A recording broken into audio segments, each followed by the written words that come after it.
तो इस लेक्चर में हम स्टार्ट करें फ्लावर को, वेरी इंपॉर्टेंट टॉपिक। तो फ्लावर का नाम जब भी आता है ना बेटा, सबसे पहला वर्ड आता है एंथोलॉजी। तो what do you mean by anthology? Anthology क्या होती है? It is the study of flower. Anthology क्या होती है बेटा? Study of flower. Study of flower, किसी भी फ्लावर की स्टडी करना, ये क्या कहलाती है? एंथोलॉजी कहलाती है। क्या कहलाती है बेटा? एंथोलॉजी कहलाती है। ठीक है। फ्लावर सबसे पहली चीज तो बनते सिर्फ किस में है? एंजियोस्पर्मिक प्लांट में। एंजियोस्पर्मिक प्लांट में, सिर्फ आपके एंजियोस्पर्मिक प्लांट में ही फ्लावर की फॉर्मेशन होती है and they are the site of sexual reproduction. इनके केस में फ्लावर क्या है? सेक्सुअल रिप्रोडक्शन की साइट है। ये चीज़ ध्यान रखना, ये चीज़ें इंपॉर्टेंट है। ठीक है। अब जब आपने टेक्सोनोमी पढ़ी थी तो उसमें हमने एक चीज़ पढ़ी थी कि फ्लोरल फीचर्स को चीफली यूज़ किया जाता है आइडेंटिफिकेशन पर्पज़ के लिए। फ्लोरल फीचर मतलब रिप्रोडक्टिव फीचर्स को। रिप्रोडक्टिव फीचर्स में फ्लोरल फीचर्स को ज़्यादातर इंक्लूड किया जाता था आइडेंटिफिकेशन पर्पज़ के लिए। इसका कारण क्या था? Because reproductive parts our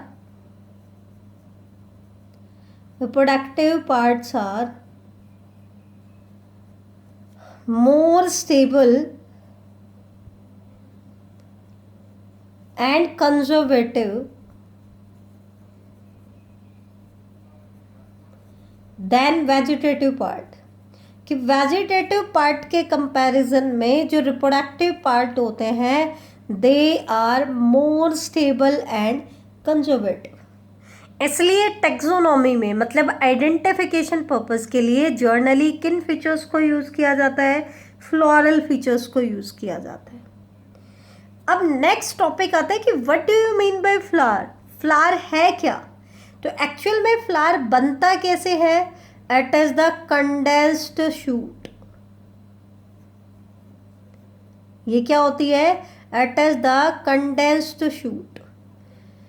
shoot जब कंडेंस हो जाती है तो वो क्या बनाती है? फ्लावर बनाती है। इनके केस में कंडेंस्ड शूट से ही फ्लावर बनता है। मतलब ये आपकी स्टेम है, ये इसमें नोड्स हैं और ये इनके बीच का इंटरनोडल डिस्टेंस है। अगर नोड जो है वो बिल्कुल पास पास आ जाए, जो आप फ्लावर देखोगे इसमें आप क्या देखोगे? नोड बिल्कुल पास पास आ जाएंगे, तो इनके ऊपर जो अपेंडेजेस थी वो भी पास पास आ जाती हैं, तो इससे एक क्लस्टर बन जाता है और उसी क्लस्टर को हम क्या कहते हैं? फ्लावर कहते हैं। लेकिन कोई भी स्टेम फ्लावर में मॉडिफाई नहीं हो सकती है। एक्चुअल में क्या होता है? सबसे पहले स्टेम के ऊपर शूट एपिकल मेरिस्टम बनता है। क्या बनता है? Shoot apical meristem. ठीक है। लेकिन जब फ्लावर की फॉर्मेशन होनी होती है तो क्या होता है बेटा? Shoot apical meristem gets modified into floral meristem. ये किस में मॉडिफाई हो जाता है? फ्लोरल मेरिस्टम में मॉडिफाई हो जाता है। और फिर ये फ्लोरल मेरिस्टम किस में मॉडिफाई होगी? फ्लावर में। तो एक्चुअल में तो ये फ्लोरल मेरिस्टम किससे बनी है? शूट एपिकल मेरिस्टम से ही बनी है। इसका मतलब फ्लावर किसकी मॉडिफिकेशन है? शूट की मॉडिफिकेशन है। तो फ्लावर को हम कहते हैं कंडेंस्ड शूट। ठीक है। तो ये चीज़ ध्यान रखना है, इसका ओरिजिन भी हमें पता होना चाहिए। अब क्वेश्चन आता है, कई बार एग्जामिनर पूछ लेता है, हमने कहा कि फ्लावर क्या है? कंडेंस्ड शूट है, मतलब शूट की मॉडिफिकेशन है। लेकिन क्या इसके फेवर में हमारे पास कोई एविडेंस है जिसकी हेल्प से हम ये प्रूव कर दें कि flower is a modified shoot? तो बिल्कुल है। क्या क्या एविडेंस है? सबसे पहला एविडेंस क्या? Flower develop in the axil of bract. In the axil of bract. Flower जो है ब्रैक्ट के एक्सिल में डेवलप होते हैं। जैसे एक्सिलरी शूट लीफ के एक्सिल में डेवलप हो रही थी, लाइक द एक्सिलरी शूट। जैसे एक्सिलरी शूट जो है वो लीफ के एक्सिल में डेवलप हो रही थी, वैसे ही फ्लावर जो है किसके एक्सिल में डेवलप हो रहा है, ब्रैक्ट के एक्सिल में डेवलप हो रहा है। तो इसकी जो एक्सिलरी पोजीशन है ये हमें एक एविडेंस देती है, ठीक है। दूसरा, सेपल्स ऑफ रोज, रोज जो वाइल्ड रोज है, हाइब्रिड की बात नहीं कर रहे, जिसमें खुशबू आती है, वो जो रोज है, आजकल जो रोज के कई सारे प्लांट ऐसे हैं जिनमें फ्लावर के अंदर खुशबू नहीं आती, कलर अट्रैक्टिव होते हैं लेकिन खुशबू नहीं आती। तो जो नेचुरल रोज प्लांट होता है उसकी जो सेपल्स होती है, they are similar to leaf in morphology, they are similar to leaf in morphology. वो मॉर्फोलॉजी में किसके सिमिलर है, लीफ के। उनकी मॉर्फोलॉजी किससे सिमिलर है, किससे मैच करती है, लीफ से मैच करती है। किससे मैच करती है बेटा, लीफ से मैच करती है, ठीक है। तो सेपल ऑफ रोज, रोज की सेपल्स को अगर आप देखोगे ना तो उसमें हमें वैसी ही डिमार्केशन दिखाई देती है जैसे कि लीव्स के ऊपर दिखाई देती है, जबकि है वो किसकी मॉडिफिकेशन, वो फ्लावर का पार्ट है, फ्लावर की सेपल है। इसका मतलब वो किसकी मॉडिफिकेशन है, लीफ की तरह के स्ट्रक्चर है, और लीफ किसके ऊपर अराइज होती है, शूट के ऊपर अराइज होते हैं, ठीक है। ऐसे ही तीसरा एविडेंस आता है अनियन। अनियन में क्या होता है, flowers are modified into bulbil, flowers are modified into bulbil. Onion में जो फ्लावर्स होते हैं वो किस में मॉडिफाई हो जाते हैं, बल्बिल में मॉडिफाई हो जाते हैं, ठीक है। तो बल्बिल्स क्या थी, they are the stem modification. इसका मतलब फ्लावर भी क्या होगा, modification of the stem. Similar evidence हमें देखने को मिला पेओनिया में। पेओनिया में हमें देखने को मिलता है ग्रेजुअल टाइम ट्रांजिशन हमें देखने को मिलता है from vegetative leaves to floral leave, from vegetative leaves to floral leaves. मतलब इनके केस में हमें क्या देखने को मिलता है बेटा, सबसे पहले इनके पास वेजिटेटिव लीव्स बने, लेकिन फिर हमें दिखता है इसमें कि वही वेजिटेटिव लीव्स आगे जाकर के किस में मॉडिफाई हो गए, फ्लोरल लीव्स में जाकर के मॉडिफाई हो गए। किस में मॉडिफाई हो गए, फ्लोरल लीव्स में। तो ये ट्रांजिशन हमें पेओनिया में देखने को मिलता है। नेक्स्ट एविडेंस आता है निम्फेइया। निम्फेइया के जो फ्लोरल ऑर्गन्स है ना बेटा, दे show all stages between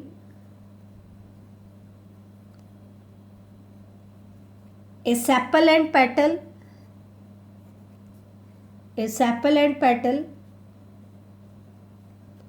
and between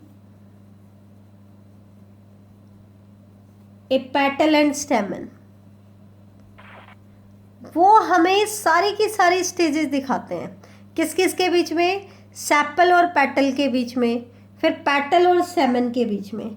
तो वो भी हमें एविडेंस देता है कि एक्चुअल में फ्लावर किसकी मॉडिफिकेशन है, स्टेम की ही मॉडिफिकेशन है।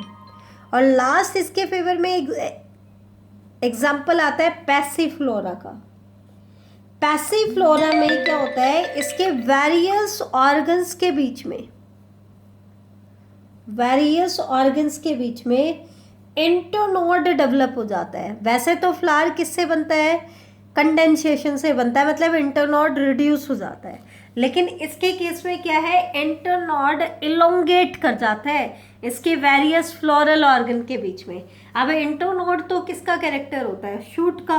तो इंटरनोड अगर हमें दिखाई दे रहा है, इसका मतलब फ्लावर किसकी मॉडिफिकेशन है, शूट की मॉडिफिकेशन है। तो ये तो हमारा एक क्वेश्चन बनता है, एविडेंसेस पूछ लेते हैं। अब हम आते हैं इसका एक इम्पॉर्टेंट क्वेश्चन जो नीट एग्जाम में और एकेडमिक में भी कॉमनली पूछा जाता है। मैंने पहले भी बताया था जब मैंने स्टिप्यूल्स कराए थे।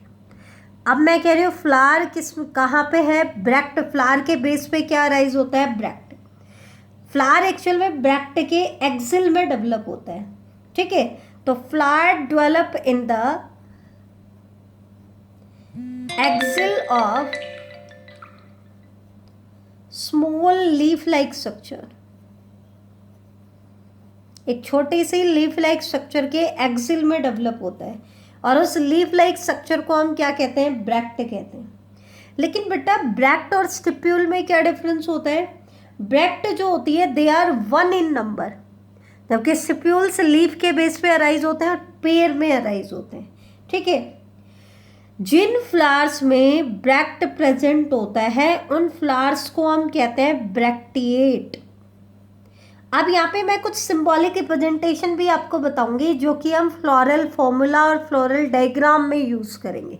तो ध्यान देना, फ्लोरल फॉर्मूला में ब्रैक्टिएट फ्लावर के लिए हम वर्ड यूज करते हैं BR, जो सिंबल यूज करते हैं वो क्या यूज करते हैं, BR। BR फ्लावर में लिखने का मतलब है वो फ्लावर कैसा है, ब्रैक्टिएट। इसका मतलब उस फ्लावर में ब्रैक्ट प्रेजेंट है, दैट मीन्स वो फ्लावर ब्रैक्ट के एक्सिल में अराइज हो रहा है। और फ्लावर विदाउट ब्रैक्ट ऐसे भी एक्सेप्शन हमें देखने को मिलेंगे, तो उनको हम कहते हैं ई ब्रैक्टिएट। और ई ब्रैक्टिएट को फ्लोरल फॉर्मूला में हम रिप्रेजेंट करेंगे बेटा EBR। इसका मतलब इनके केस में ब्रैक्ट क्या होगा, एब्सेंट होगा। तो ये चीज़ आप ध्यान रखना, क्योंकि फ्लावर आते ही हमें फ्लोरल फॉर्मूला पे ध्यान देना है, फ्लोरल डायग्राम पे हमें फोकस करना है, क्योंकि वो क्वेश्चन नीट एग्जाम्स में आता है। ठीक है, और थ्योरी के लिए भी बड़ा इंपॉर्टेंट है, तो ये चीज़ ध्यान रखना। अब एक वर्ड हम और पढ़ेंगे, क्या, ब्रैक्टियोल। एक तो हमने पढ़ा ब्रैक्ट, एक हम पढ़ रहे हैं ब्रैक्टियोल, तो दोनों में क्या डिफरेंस है? तो ब्रैक्ट जो होता है it occur at the base of the flower, ये तो हमने पढ़ लिया। ये कहाँ होता है, फ्लावर के बेस पे। ब्रैक्टियोल्स क्या होता है, they occur on the pedicel of the flower, flower के पेडिसिल पे प्रेजेंट होते हैं, स्टॉक पे। ध्यान देना, ये है तो लीफ लाइक अपेंडेज, ठीक है, लेकिन they develop at the pedicel of the flower, flower के पेडिसिल पे डेवलप होते हैं। जैसे ये फ्लावर की स्टॉक है तो ये तो पेडिसिल पे डेवलप होगा, और ब्रैक्ट कहाँ डेवलप होगा, ये डेवलप होता है फ्लावर के बेस पे। तो ये तो बेस पे डेवलप होता है और ये किस पे डेवलप होते हैं, पेडिसिल पे।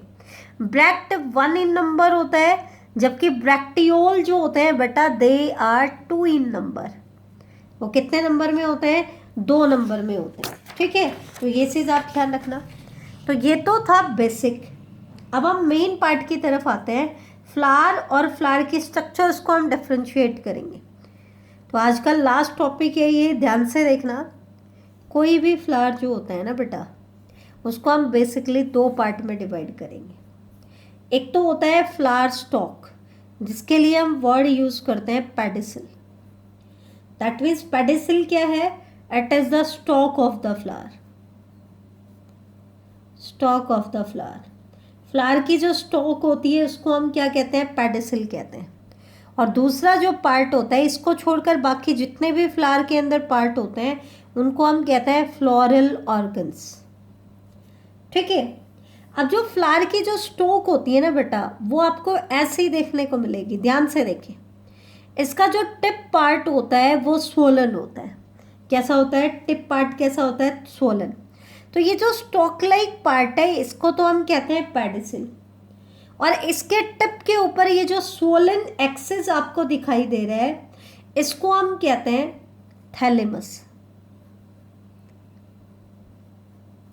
या इसी को टॉरस भी कहा जाता है, या कई बार इसको हम रिसेप्टेकल भी बोल देते हैं। ठीक है, क्या बोल देते हैं, रिसेप्टेकल भी बोल देते हैं। एक्चुअल में क्या है, थैलेमस की जो अनाटमी होती है ना बेटा, it is similar to stem, ये स्टेम के जैसी है, सिमिलर टू स्टेम। ठीक है, कैसे, क्योंकि इसकी अनाटमी को स्टडी किया गया तो इसके अंदर हमें नोड्स एंड इंटरनोड्स देखने को मिले। क्या देखने को मिले, नोड्स एंड इंटरनोड। लेकिन इनके इंटरनोड जो होते हैं दे आर हाईली कंडेंस्ड, ये चीज़ ध्यान रखना, थैलेमस के अंदर जो शूट होती है हाईली कंडेंस्ड होती है, मतलब नोड बिल्कुल ही पास पास आ जाते हैं, ठीक है। जो इंटरनोड होता है हाईली कंडेंस्ड होता है, तो ये चीज़ आप ध्यान रखना, क्योंकि इन्हीं के ऊपर, इसी थैलेमस के ऊपर सारी की सारी फ्लोरल अपेंडेजेस आपकी अटैच होती हैं मोस्टली। अब जो फ्लोरल अपेंडेजेस हैं या फ्लोरल ऑर्गन्स हैं, उनके फंक्शन के बेसिस पर उनको दो कैटेगरी में डिवाइड किया गया है। कौन कौन से? एक को तो हम कहते हैं non essential floral organ,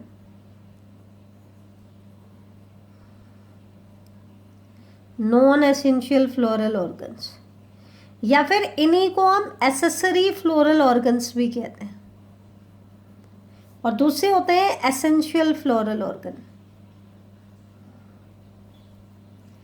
essential floral organs हम किन्हें कहते हैं?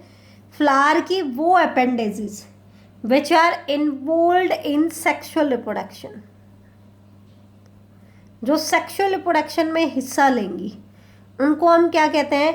Essential floral organ. और ये कौन कौन से हैं? दो फ्लोरल ऑर्गन है प्लांट के अंदर, फ्लावर के अंदर, जो सेक्सुअल रिप्रोडक्शन में हिस्सा लेंगी, और वो कौन कौन से हैं? Stamen and carpel. इसी तरीके से जो नॉन एसेंशियल फ्लोरल ऑर्गन है वो भी दो होते हैं। कौन कौन से? नॉन एसेंशियल मतलब जो रिप्रोडक्शन में इन्वॉल्व नहीं होती, जो किस में इन्वॉल्व नहीं होती? रिप्रोडक्शन में इन्वॉल्व नहीं होती, लेकिन कोई एसेसरी रोल प्ले करती हैं, सपोर्ट करती हैं, जैसे कि सेपल एंड पेटल। बेटा इनके लिए हम कई बार वर्ड यूज कर लेते हैं। सेपल के लिए कैलिक्स, पेटल के लिए करोला, स्टेमन के लिए एंड्रोशियम वर्ड हम यूज कर लेते हैं, और कार्पल के लिए गाइनोशियम वर्ड हम यूज कर लेते हैं। लेकिन इनमें डिफरेंस होता है क्या? एक फ्लावर के अंदर जो एक सिंगल सेपल होती है उसको तो हम कहते हैं सेपल, सिंगल यूनिट, ठीक है। और सेपल का पूरा ग्रुप जो होता है, एग्रीगेशन, एक फ्लावर के अंदर जितनी भी सेपल हैं उनके एग्रीगेशन को हम क्या कहते हैं? कैलिक्स। इसी तरह से पेटल के एग्रीगेशन को क्या कहा जाता है? करोला। इसी तरीके से एक फ्लावर में जितने भी स्टेमन है उनको कंबाइंडली क्या कहते हैं? एंड्रोशियम। और कार्पल के एग्रीगेशन को क्या कहते हैं? गाइनोशियम, ठीक है। तो ये चीज़ आप ध्यान रखना, ये चीज़ इंपॉर्टेंट है। अब आता है फ्लोरल फॉर्मूला में इनके रिप्रेजेंटेशन। सेपल को फ्लोरल फॉर्मूला में हम रिप्रेजेंट करते हैं कैपिटल के से, ध्यान रखना, के फॉर कैलिक्स। कोरोला के लिए हम वर्ड यूज करते हैं सी, ध्यान रखना, अल्फाबेट सिंबल हम यूज करेंगे फ्लोरल फॉर्मूला बनाते हुए। ब्रैक्टिएट के लिए बी आर, ई ब्रैक्टिएट के लिए ई बी आर। और एक चीज ध्यान रखना, जिसमें ब्रैक्टियोल प्रेजेंट होता है उसको हम लिखेंगे ब्रैक्टियोलेट, बी आर एल, एल लिखेंगे ब्रैक्टियोल के लिए। और जिसमें ब्रैक्टियोल एब्सेंट होता है उनको हम लिखेंगे ई बी आर एल, ये भी ध्यान दे लेना, ठीक है। ऐसे ही स्टैमिन के लिए हम अल्फाबेट यूज करेंगे कैपिटल ए, और गाइनोशियम के लिए हम यूज करेंगे कैपिटल जी। बेटा कोई भी फ्लावर जो होता है ना, कोई भी फ्लावर, उसके अंदर सबसे बाहर वाला जो सर्कल होता है वो होता है सेपल का।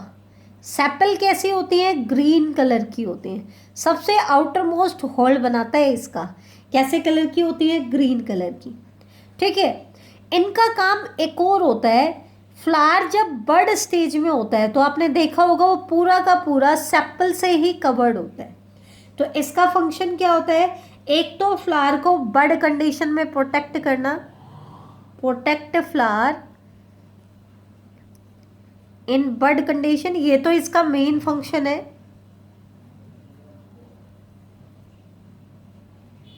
दूसरा क्या कर सकती हैं, क्योंकि ये ग्रीन होती हैं तो दे आर फोटोसिंथेटिक। कैसी होती हैं बेटा? फोटोसिंथेटिक होती हैं। इसी तरीके से पेटल जो होती है they are usually coloured, coloured होती हैं और इनका मेन पर्पस क्या होता है? To attract the pollinator, to attract the pollinator, कि पॉलिनेटर को अट्रैक्ट करेंगे। स्टैमेन क्या है बेटा? It is the male sex organ जिसके ऊपर आपके माइक्रोस्पोर डेवलप होंगे। अब क्योंकि ये स्पेशलाइज स्टेम की मॉडिफिकेशन है तो स्टेमन क्या एक टाइप के लीफ है जिनके ऊपर माइक्रोस्पोर डेवलप होंगे, तो इनके लिए हम एक और वर्ड यूज कर सकते हैं, that is microsporophyll. Similarly gynoecium किसको रिप्रेजेंट करेगा? फीमेल सेक्स ऑर्गन को। इसके ऊपर आपके मेगास्पोर डेवलप होंगे, तो इसलिए इसको एक और वर्ड यूज किया जाता है इसके लिए, दैट इज मेगास्पोरोफिल। तो ये था आपका फ्लावर का इंट्रोडक्टरी पार्ट। ठीक है, इसके डिटेल हम कल के लेक्चर में स्टार्ट करेंगे। सबसे पहले तो हम इनकी कुछ फ्लावर में थैलेमस की कुछ अलग अलग मॉडिफिकेशंस होती हैं उनके बारे में हम स्टडी करेंगे।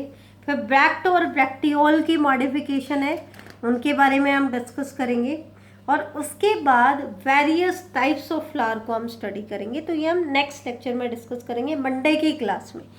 ठीक है।